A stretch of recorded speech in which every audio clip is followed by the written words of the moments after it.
таңдайды бір ай, мынаны таңдайды бір ай, сөйтіп айлығын қарайды. Екі елдің арасында қос диплом беру мәселесін қарастырып жатыр. Өзінің қызметкерін кермеп, бірінші дәрежеде көтеріп қарау керек. Прям осы уақытында аспазын тамағын дайындап, тігін тігімдеп, сваркасын жасап, немесе суда секіріп. Маған құлағыма жылы естіледі тәлімгер деген. Әрине, нәтижесін күтеміз. Жас жобаға сәттілік тілейміз. Қолдау көрсетеміз.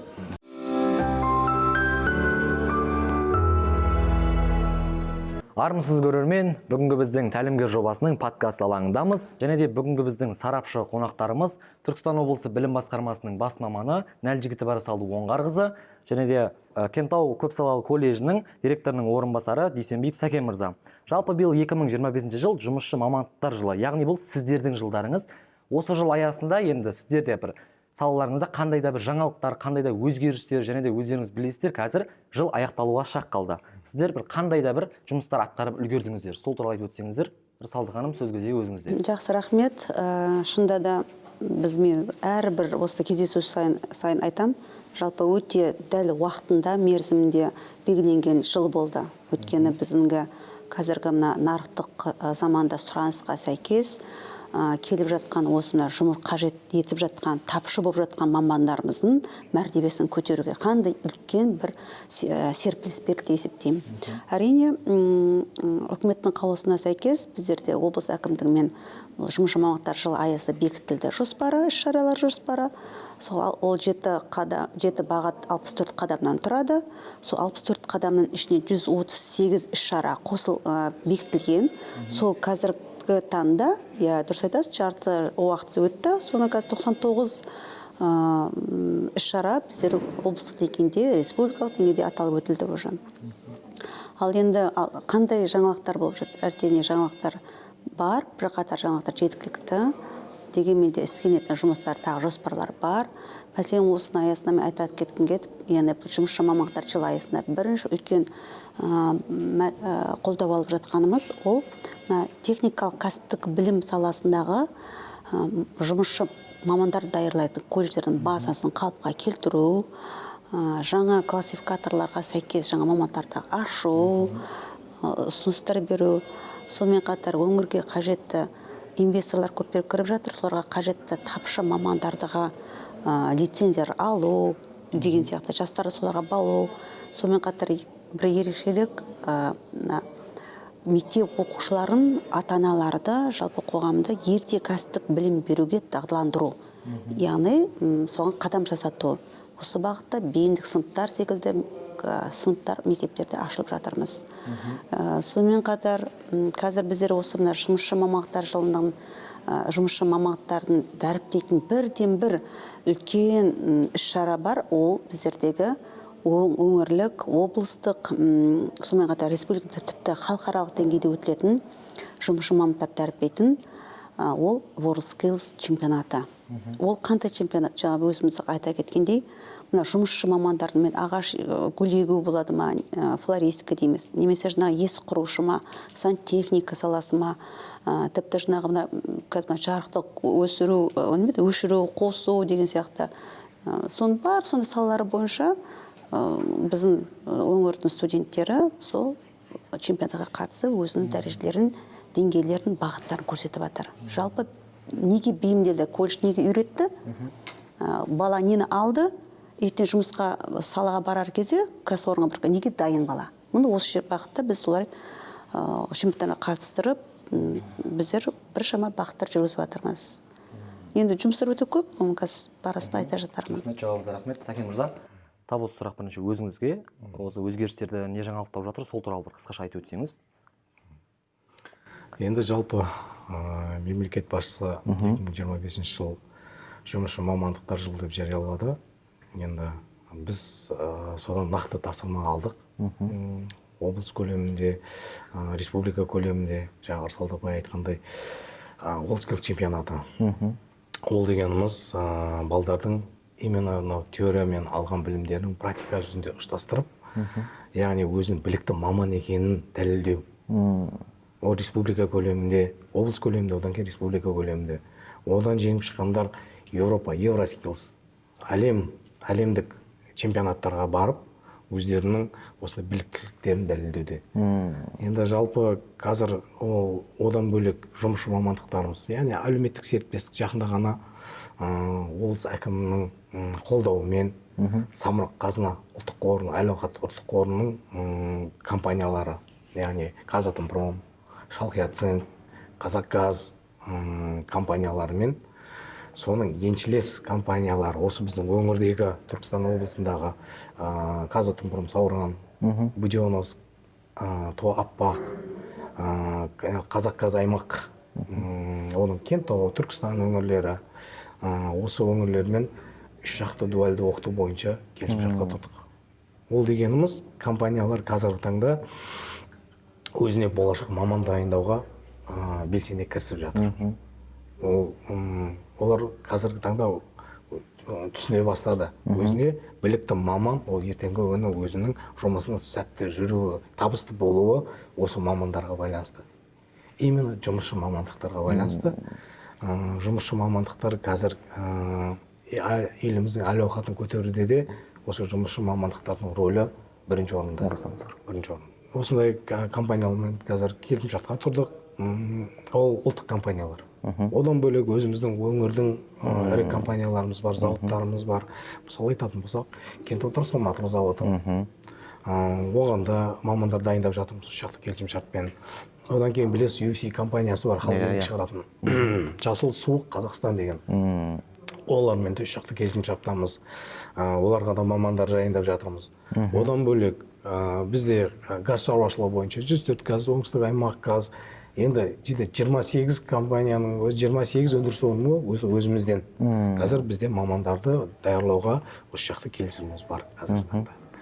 Яғни одан бөлек біз басқа өңірдегі колледждермен келісімшартқа тұрып, солармен бірігіп жұмыс жүргізіп жатырмыз. Басқа өндіріс орындарымен, мысалы RG компаниясымен келсе отырып, балдарымызды пайдалы қазбалар, жер асты өңдеу бойынша, мамандықтары бойынша бір айлық жаңалдығы тәжірибе алмасуға жібердік. Оған жалпы біздің жаңалдығы білім алушыларымыз емес, біздің мамандарымыз да барып қайтты. Сөйтіп, тәжірибе алмасып, сондай жағдайлар болып жатыр. Енді көп атқарылып жатқан тірлік көп, облыс көлемінде де, республика көлемінде де ол жылайынға істеле беретін дүние ғой. Бірақ алайда қазіргі елбасымыздың тапсырмасы одан да үлкен леп берді. Сонымен жаңа серпінмен, жаңа жүйемен қазір дамып келе жатырмыз. Рахмет жауабыңызға. Осы да бір сөзіңізге тірек қылып айта өттіңіз. Өңірлік кәсіпорындар деп айттыңыз, трансформация зауыты. Енді жалпы сіздің колледжіңізде жұмысшы мамандықтарға аса мән беріледі әрине. Енді сол түлектеріңіздің жұмысқа орналасу қалай болып жатыр? Жалпы жұмысшы мамандықтарға сұраныс қалай болып жатыр сіздің колледжіңізде? Енді өзіңіз білесіз, Қазақстан Республикасы үкіметінің 249 қаулысы бар. Ол жерде 23-29 жылдарға арналған тұжырымдама бар. Ол тұжырымдама бойынша, мысалы, дуальды оқытудың пайызы, жұмысқа тұрудың, түлектердің жұмысқа орналасу пайызы белгіленіп қойған. Әр жылға 29 жылға дейінгі өзінің жаңағыдай пайыздары бар. Енді қазіргі таңда біз ол пайыздардан асып келе жатырмыз. Мысалы, айталық дуальды оқыту бойынша 35% болатын болса, бізде қазіргі таңда 43%. Енді жұмыспен қамту бізде былтырдың өзінде 80% болатын болса, біз былтырдың өзінде 82-83%. Биыл енді октябрьде белгілі болады ғой. Октябрьде біз жылдық қорытынды жасаймыз жалпы. Сол кезде бірақ қазір таңның өзінде біздің 2025 жылғы бітірген балдарымыздың өзі 80%-ға жетіп қалды. Октябрьге дейін 88-89%-ға жетеді деген үмітіміз бар. Өйткені өндіріс орындары сұраныс бар. Енді оған біздің жастарымыз қазір өзінің мамандықтары бойынша таңдау өте жоғары болғандықтан, ананы таңдайды бір ай, мынаны таңдайды бір ай, сөйтіп айлығын қарайды, сондай жағдайға жайлап келіп жатырмыз. Соның қайсысы еңбек ақысы жоғары, соған қарай ауысқысы келеді. Сондай нелер жүргізіп жатыр. Қазіргі таңда жұмыспен қамту өте жақсы. Жалпы енді айтыңызшы, жалпы өзге елдердегі жұмысшы мамандықтың мәртебелері қандай? Жасалған осы сұраққа сіз жауап берсеңіз жалпы. Өте жақсы. Әрине шетелдік біздің енді әріптестерімізден өздерінің колледждеріміз қазіргі таңда Түркістан облысының колледждері барып шетелдік әріптестермен ынтымақтастық меморандум аясында жұмыс жасап жатыр. Мен бір сөз содан бастайын. Мәселен, біздің Түркістан жоғары көпсалалы аграрлық колледжі бар. Ол колледждің өзінде осы агрономия, жалпы көпсалалы болған кейін техникалық аграрлық саладағы мамандарды даярлайды, қызмет көрсету мамандарын. Сол Түркия мемлекетімен уже 2 жыл қатарынан қазір өздерінің мамандарын студенттерді практикаға 3 ай көлемді сойға жібереді. Яғни академиялық дербестік деген бар, еркіндік берілген. Соның аясында жұмыс беруші сұрап отырса, практикаға сойға жібереді. Былайша қарасаңыз, сол кесімдік бар. Ол жақта жұмысшы күші өте қажет, значит, біз мамандарымыздың 38 маманымыз барып сол жақтан жыл сайын өтіп келеді. Студенттер өтіп кетеді, 4-ші курс студенттер, 3-ші курс деңгейі. Одан бөлек жақын арада тағы да біздің Қонай Сайрам ауданындағы Қонаев атындағы колледжіміз бар, аграрлық техникалық колледж. Соның başı Оңтүстік Кореяға барып қайтты мемлекетіне.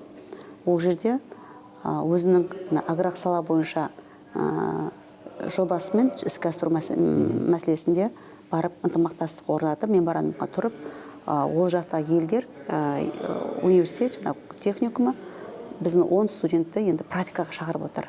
Қарасаңыз, сонда біздер енді қазір жайлап айтып жатырмыз, техника кәсіптік білім беру саласын жаңашаландыру, трансформациялау қажеттігіне сәйкес бірінші кезекте біз мат базаны, екінші кезекте ынтымақтастықты, енді интернационализацияға келіп жатырмыз да, сол мақсаттағы жоспарға сәйкес бұл кісілер де барып келіп жатыр. Екіншісі, үшінші біздерде осы Түркістан қаласының өзінде Түркістан көпсалалы қолөнер колледжі бар. Оларда осы мына Франция мемлекетімен барып, қазір кезде дизайнер мамандығы бар, тігін мамандығы бар, модельдеу мамандығы. Сол бойынша оларда Франция академиясымен, Париж академиясы бар, осында дизайнер жағынан. Солармен меморандумға тұрып, тәжірибе алмасып жатыр. Ол да үлкен жетістік деп есептейміз. Одан бөлек жекеменшік колледждерімізде қалып жатқан жоқ, мемлекеттік колледждерден бөлек осы Түркістан қаласындағы жоғары Түркістан болашақ колледжі бар. Олар да жақын арада мына Корея мемлекетіндік университетпен ынтымақтастық меморандумға тұрып келді. Олардың да өзінің стратегиялық пландарына қарай болашақта университет ашу мәселесі бар. Енді біздерде одан бөлек қазір кеше ғана Қытай республикасымен келіп отыр. Мысалға қазір білесіздер, уже олар былтырдан бері келіп отыр. Біздерге ынтымақтастық аясында колледждермен қысқа мерзімді 1 жылдық, 2 жылдық жаңағыдай курстар ашу немесе кәсіп мамандарды арқай даярлау екі елдің арасында қос диплом беру мәселесін қарастырып жатыр. Қарап отырсақ, шетелдерге біздің қазір жастар көп кетіп жатыр ғой, естиміз, Оңтүстік Корея кетіп жатыр, Англияға жұмысқа кетіп жатыр дейміз. Шынында да ол жақта жұмысшы тапшылығы сезіледі. Мәселен, Кореяға барып келген кісілер айтады, олардың барлығы офисный адамдар екен дейді. Біздің әріптестер айтады.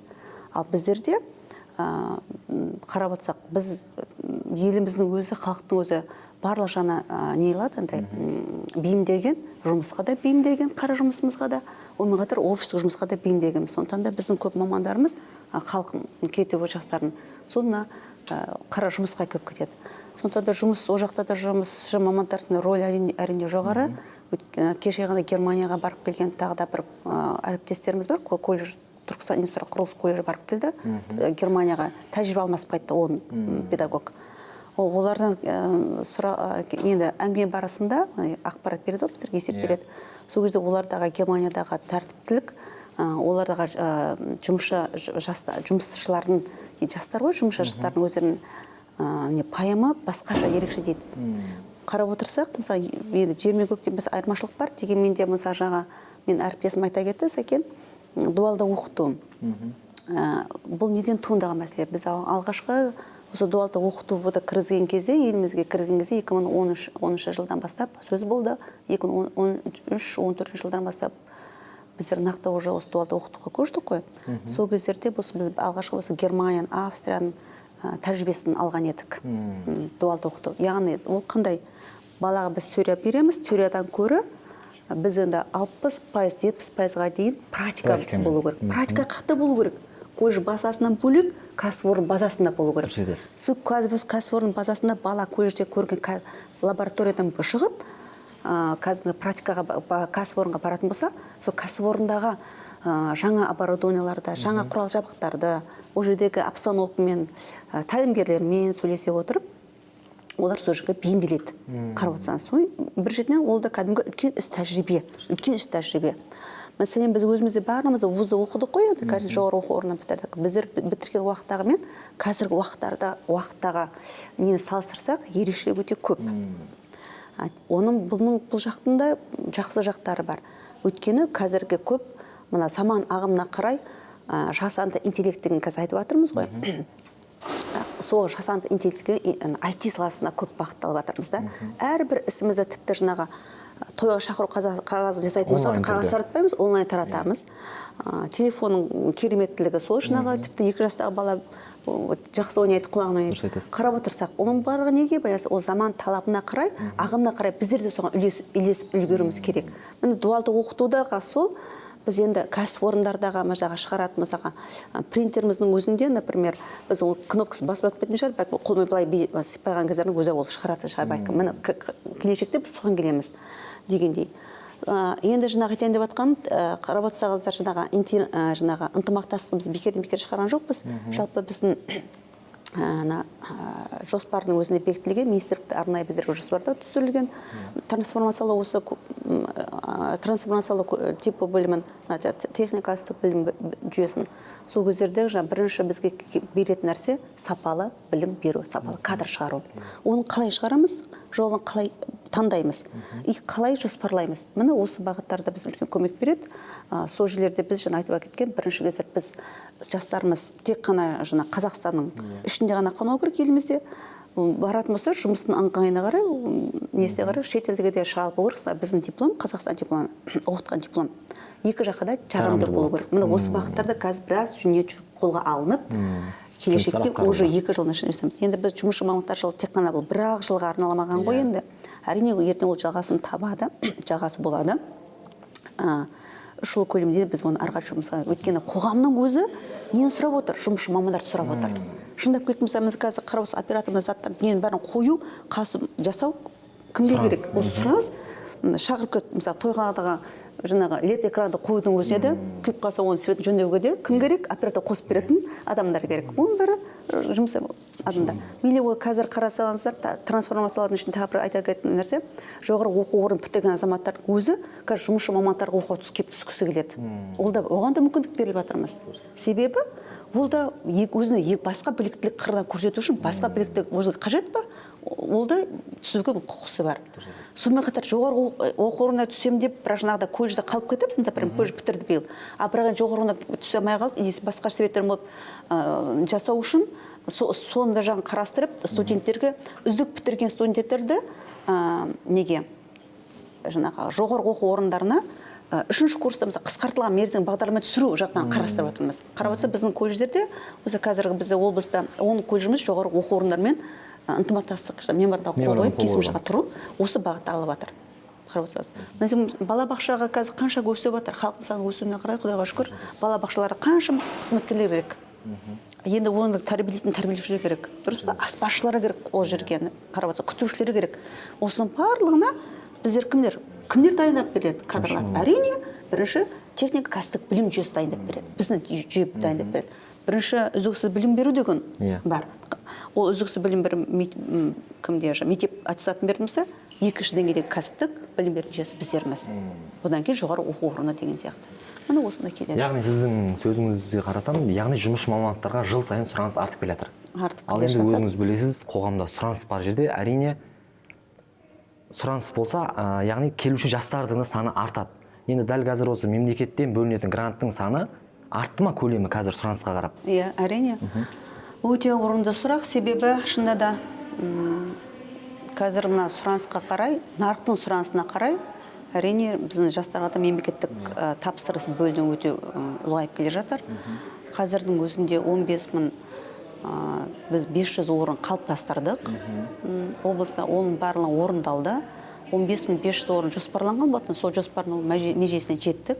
Соның ішіндегі, қарап отырсаңыз, техникалық білім жүйесі жұмысшы мамандарды, екінші біліктілікке, одан кейін үшінші жаңағы орта буын мамандарын даярлаймыз. Соның ішінде жұмысшы мамандықтар бойынша бізге қазір 9 000-ға жуық мамандар қабылданды, жұмысшы мамандар. Былтырғыдан қарағанда өстік. Яғни 9000 грант бөлінді ғой, иә? Жоқ, 15500 грант бөлінді. Соның ішіндегі жұмысшы мамандықтар бойынша мен түсіндіріп отқан 9000-ға жуықта орындалды деп отырмыз. Жұмысшы мамандар. Ол кім? Жұмысшы мамандарымыз электрик, сантехникіміз бар, газосваркамыз бар, дәнекерлеуіміз бар, тігіншіміз бар, аспазшымыз бар, официантымыз бар, бармен бар соның ішіндегі. Одан бөлек жаңағы әлеуметтік жұмыс саласы бар. Мысалы, қолдау көрсететін көп қой салалары. Мысалы, машиностроение жасайтын бар, мысалы, машина айдайтын автомобилистеріміз бар, автомобильді жөндейтіндер бар, көп қой жерде енді біліктіктері көп қой. Бір жалпы біз мамандықтар деп айта саламыз, бір жүйеге келтіріп. Сондықтан да сол 9000-ға жуық маманға орын бөлінді. Былтырғыға салыстырғанда бір есеге ол 10%-ға өсті. Осындай. Дәл осы сұрақ бойынша Сәкен мырза, сіздің пікіріңізді білсек. Енді дұрыс, соны жаңа Ырзалда бай айтып өтті. Бұл жерде енді бірінші жаңа бір жұмысшы мамандықты дәріптеу деп жатырмыз ғой. Енді бізде бұл жерде жұмысшы мамандықтың кішкене ғана бұл жерде бір не бар?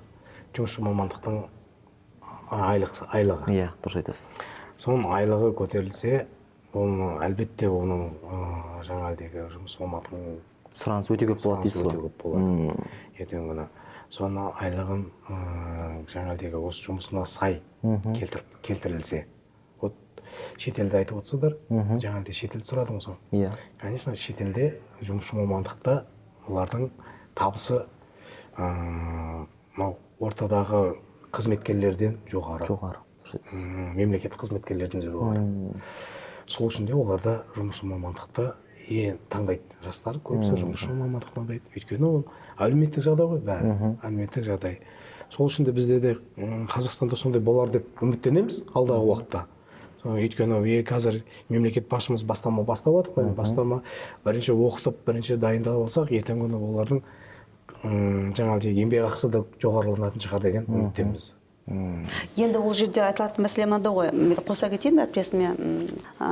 Жалпы барлық нәрсе әлеуметтік мәселеге келіп тіреледі. Әрине, қазіргі қанша сұраныс болса, сонша сол сұранысқа қарай тоже шығыста бар дегенде шығыста бар. Ал енді біздің қазір жастарымыз айтып тұрмыз ғой, мына қанша қоғамның әлеуетіне қарай оларда да соны сұрайды, соған талап етеді, жақсы өмір сүргісі келеді. Жақсы өмір сүру үшін әрине жақсы жалақы керек. Ал енді біздің жаңағы жолдауда көрсетілгенде тегіннен айтылған жоқ, жұмысшы мамандар жылының ол потенциалын көтеру керек, имиджін көтеру керек. Ол көтеру үшін тек қана ол бір билбордқа шығарып қоя салмаймыз. Әрине, ол тек қана осы грантты бөліп қана қоя салмаймыз, стипендия ғана көтере салмаймыз. Халықтың мысалы жұмысы мадақтамалар ғана беріп қоймаймыз. Олардың несінде де үйге жұмыскер, наурыз жұмыскер деген бағдарлама шығып отыр. Үй кезегін беру мәселесіне. И одан бөлек тағы да неге жалақысын көтеру мәселесін айтып отыр. Енді жалақысын көтеру қарап отырсаңыз, қазір біздер енді кім бар? Бәрі жекеменшік жерлер жұмыс жасайды ғой. Сондықтан жекеменшік компаниялар, кәсіпорындар, жекеменшік жеке кәсіпкерлер өзінің қызметкеріне қалай қарау керек? Өзінің қызметкеріне бірінші дәрежеде көтеріп қарау керек. Айлықты көтеретін солар. Шындап келген кездерде тапсырма берілді, бірақ оның орындалуын қаншалықты өзінің шама-шарқына қарай, яғни өзінің патриоттығын сезіміне қарай, ол көтеру керек деп есептеймін. Сондықтан, егер мен жеке кәсіпкер болған жағдайда деген ойым болатын болса, мәселен, онда мен осы биылғы жыл жұмысшы мамандар жылына қарай, онда әрине біз не істер едік, оны көтерерін деген сияқты. Мәселен деп отырмыз енді. Сол себептен бұл жерге мен де ұсынысыма подкастқа керісінше кімдер шақыру керек, бұдан былай қарай. Кәсіпорынның мына жеке кәсіпкерлер шақыру керек. Сіз не істедіңіз? Осы жұмысшы мамандар жыл аясында как отанды сүйгішін көрсеттіңіз ба? Деген секілді, например. Жалпы биылғы жыл жемісті жыл болды дей аламыз ғой, әрине керемет жемісті жыл болды. Сіздердің ойларыңызды тыңдадық, енді екеуіңіздің де бір қорытынды ойларыңызды тыңдасақ. Қорытындылай бір өтсеңіздер енді бір қысқа. Жалпы алғанда, жалпы жұмысшы мамандар жылы аясындағы әлі де болса атқарылатын жұмыстар, тың жұмыстар өте көп. Біріншіден жаңа айтып кеткен әлеуметтік жағдайды көтеру мәселесі. Екіншіден сапалы білім беруіміз керек. Үшінші кәсіпорындар дәл қазір бізге бет бұрылып жатыр. Бет бұру үстінде осы бет бұру кәсіпорын мен жаңа маман даярлайтын білім ұйымы тығыз байланыста болу керек. Соның нәтижесінде ғана біз мықты маман даярлап шыға аламыз. Ал біздің тәлімгер жобасы жайында. Ал енді мен қазір айтамын, сол осындай мақсатта қазір сіздер мына Түркістан қала әкімдігінің қолдауымен керемет жаңа бастама бастаған екенсіздер. Тәлімгер жобасы. Бұл тәлімгер деген сөзі мен қазір уже біз осы биылдыққа жылға осы бір іс-шараның кезінде екінші рет естіп отырмын. Жаңағы мен әріптесім айтып кеткендей, Самұрық Қазына акционерлік қоғамының ұлттық қорының осындай тәлімгер жобасы болған. Тоже мына жаңағыдай әлеуметтік жағдайы жоқ азаматтар үшін жұмысқа тұрғызды олар. Кеше 2 бала жұмысқа тұрды өткенде. Сол секілді тәлімгер жобасы қазіргі таңда мына үлкен қолдау алып отыр екен. Біз өте қуаныштымыз. Шынында да жұмысшы мамандықтар жылы кезінде мына жұмысшыларға тәлімгер болатын, соны бастау алатын жаңа жоба екен. Біз ана шетелдік кино недердің программаны көрген кезде телешоу болып жатады ғой. Прям осы уақытында аспазын тамағын дайындап, тігімдеп, сваркасын жасап, немесе суда секіріп, жаңағы не жасағанда сонда бір қызықты бағдарлама болады деп есептейміз. Өте қуаныштымыз осына бағдарламаны. Наконец-то бір шынында да қуанышты үлкен бір жаңалық болды деп есептеймін. Біздің қалалық Түркістан қаласы, Кентау қалалары үшін. Кентау моноқала ғой енді бізде. Сәкен мырза? Мен Арсал апайдың сөзіне қосыламын. Жаңағыдегі тәлімгер деген негізі ол тәлімгер жаңа өндіріс орнынан бізде өзіміздің мен түсінігімде біз жұмыс істейміз, жаңағыдай өндіріс орнымен жұмыс істейміз ғой. Мысалы өндіріс орнымен жұмыс істегенде жаңа тәлімгерді өндіріс береді бізден. Яғни өндіріс орнынан біздің жаңағыдегі білім алушымызға практиканың кезінде тәлімгер тағайындалады. Немесе сабақ, дуальды оқытудың өзінде, мысалы, жаңа айтып отыр ғой, 60% және 40% деп отыр ғой. 40% колледжде болса, 60% өндіріс орнында болса, өндіріс орнынан тәлімгер тағайындалады. Енді мынау жобаны естіп отырмын, тәлімгер деген жоба. Маған құлағыма жылы естіледі. Тәлімгер деген, ол деген шын мәнінде жаңағыдегі қамқорлық деген сөз да. Қамқорлық. Тәлімгер сияқты жобалар осы жұмысшы мамандықтарды жалпы осы жұмысқа шақыралады, ынталандыралады деп есептейсіз бе өзіңіз? Әрине, нәтижесін күтеміз. Мен ойымша сөзіңізді білетін қызып кеттім ба? Өте күшті жоба деп есептеймін. Себебі дәл қазір уақытында келген жобада, сәл ерте басталу керек пе бәлкім мен жақсылықтың ертеге жоқ дейді. Дегенмен де осы жоба арқылы біз қайта керісінше жұмысқа тұру мәселесі, жеке кәсіпорындардың көптеп үйілуі, мне кажется, өзінің базарын көрсетуі. Сонымен тек қана колледж студенттері емес, біздің қоғамда жастардың, жұмыссыз жүрген жастардың өзінің ұмтылуы болған. Үлкен соған серпіліс берді дүние деп есептеймін. Рахмет көргеніңіз үшін. Иә, дұрыс айтып отқаны Арсал апайдың, бұл енді қазір әлеуметтік желі ғой. Негізі кішкене баланы да тәрбиелейтін әлеуметтік желі. Ата-ананың көбісі қолы тимейді. Енді оны жастар да соны қарайды. Егер осындай жобалар әлеуметтік желіден өстіп қайта шыға берсе, ол жастардың миына сіңеді ол нәрсе. Миына сіңеді, өріскеңеді. Ол дегеніміз уже жұмысшы мамандықты дәріптеу, жаңа бір кезеңге шығару, сондай бір керемет жоба деп есептеймін. Иә, жас жобаға сәттілік тілейміз, қолдау көрсетеміз. Қадірлі көрермен, бүгінгі біздің тәлімгер жобасының алғашқы подкаст шығарылымы осымен өз кезеңіне жетті. Біздің сарапшы қонақтарымызға өз пікірлерін білдірген үшін көп рахмет, алғыс айтамыз. Сізге де рахмет.